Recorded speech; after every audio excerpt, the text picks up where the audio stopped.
बहुत बड़ी बड़ी बातें करते हैं हम सनातन वाले कि हिंदू धर्म बहुत महान है, पर ऐसे लोगों की मदद नहीं करते।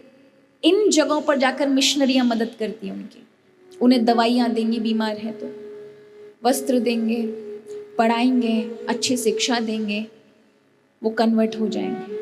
एक के साथ हजारों की संख्या में ईसाई धर्म अपना लेंगे। तो कुछ पादरियों का काम है महाराज ऐसा काम करना, और वो हमारे कारण ऐसा होता है क्योंकि हम इन चीजों पे ध्यान नहीं देते। और कई राज्यों में अत्यधिक ये सब संख्या बढ़ रही है।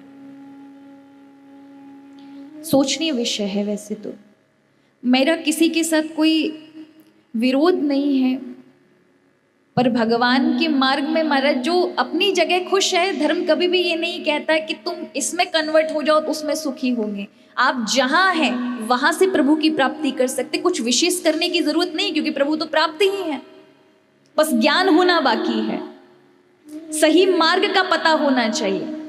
तो यहां पर एक पादरी जो पृष्ठ था, वो महाराज अपने आसपास के सारे लोगों को धर्म का कन्वर्ट करा देता था कि भाई ईसाई धर्म अपनाओ, बाइबल पढ़ो, ये सब करो, वो सब करो।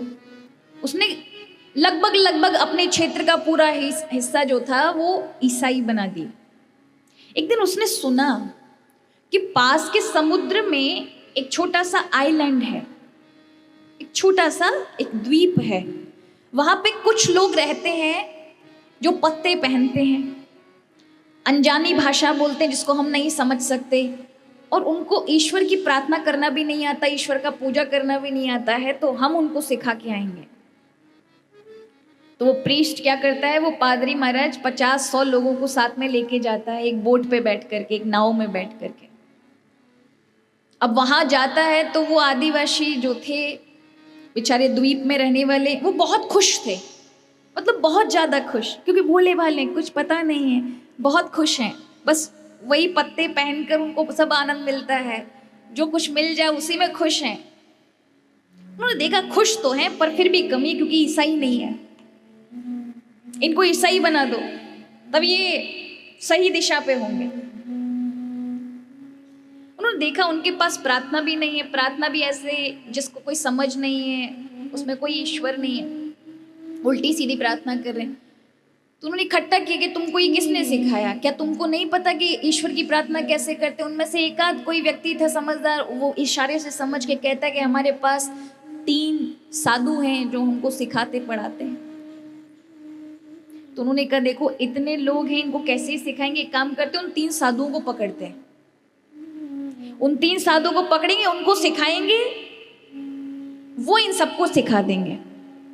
अब पादरी अपनी पूरे आडंबर के साथ गए, 50 लोग उनके पीछे, सोने का महाराज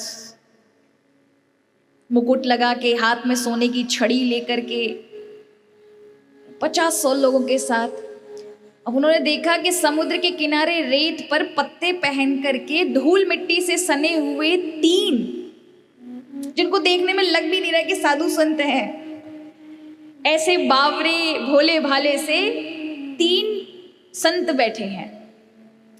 और जैसे ही पादरी की बोट रुकी, नाव रुकी, और वो सारे लोग जब बाहर आते हैं 15-20 लोग, और आगे आगे पादरी सोने का मुकुट पहन करके और हाथ में सोने की छड़ी लेकर, और पीछे 50 लोग उसके साथ, ये देख करके बेचारे तीनों संत उठ खड़े हुए हाथ जोड़ करके।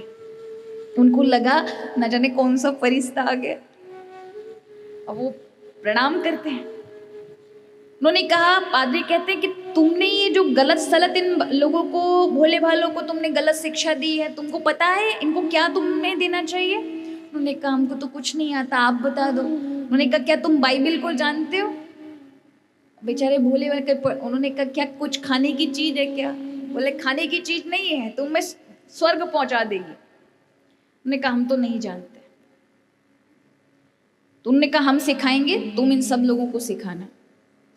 अब उसने 3 महीने तक उन तीनों संतों को सिखाने की कोशिश की कि बाइबल का एक सूत्र रट ले, लेकिन वो इतने भोले कि एक सेंटेंस भी ना बोल पाए, एक वाक्य भी ना बोल पाए।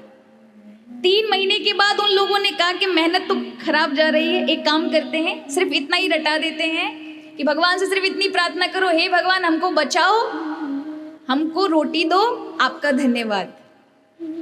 इतना भी ना बोल पाए तो अंत में कहा कि इन लोगों से दिमाग मारने से अच्छा है सिर्फ इतना ही कहो, हे भगवान हमको रोटी दे दो।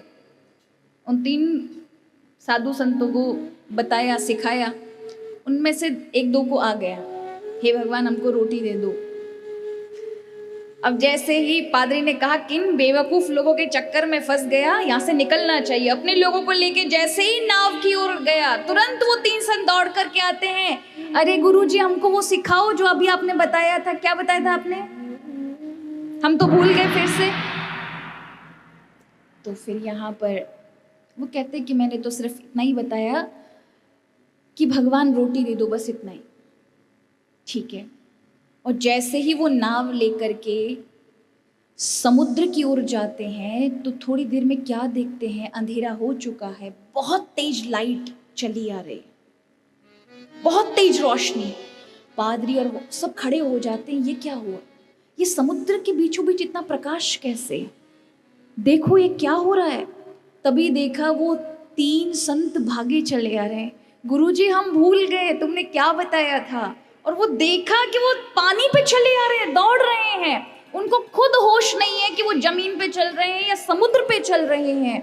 ऐसी स्थिति देख करके वो पादरी और जितने भी महाराज के साथ आए थे सब चरणों में पड़ गए कि हम पढ़ पढ़ करके वो उस स्थिति को ना पा सके जिन स्थिति को ये साधारण भोले भाले पा गए, कि उस अवस्था से जुड़ गए कि इनके लिए सृष्टि एक हो गई, भेद ही नहीं रहा। और सच बताओ महाराज, भगवान मिलते भोले भालों को ही है, सारी सिद्धि इत्यादि भोले भालों को मिल जाती है।